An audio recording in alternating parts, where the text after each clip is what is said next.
iniisip mo kapag narinig mo yung kababae mong tao, kalalaki mong tao? Pag sinabing kalalaki mong tao, para bang nililimitahan ka kung ano lang yung pwede mong magawa? Palaging may limitations sa boundaries. Negative siya and nakakalow moral. Para siyang responsibility na lalaki lang ang kayang gumawa. All of your actions must be calculated.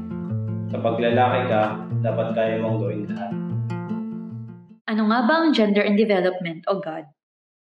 Ang GOD ay isang advokasya na kung saan kinikilala ang anumang kasarian bilang integral na parte ng lipunan.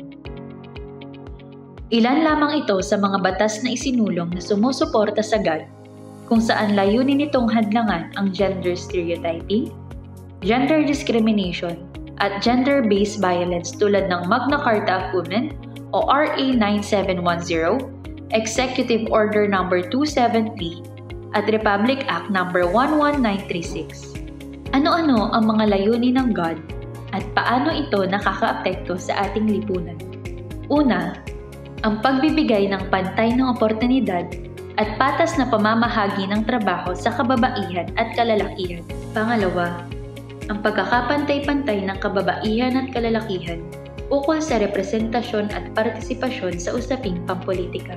At panghuli, ang pagpapahusay ng tungkulin at pamantayan ng kababaihan at kalalakihan sa ating lipunan. Isa sa mga adhikain ng AFP-FC Multipurpose Cooperative ay ang pakikiisa at pangunguna sa advokasya ng gender and development. Sinisiguro ng AFP-FC MPC na ang kanilang produkto, serbisyo at iba pang benepisyo ay bukas sa mga kwalipikadong miyembro anuman ang kanilang kasarian. Hindi ko kinakahiya na babae ako. Hindi dapat kababae ng tao. Dapat babae ako. Kaya ko. Kaya ko. Kaya ko. Kaya ko. Kaya ko. At kaya ko rin. Kaya ko. Kaya ko. Kaya ko rin.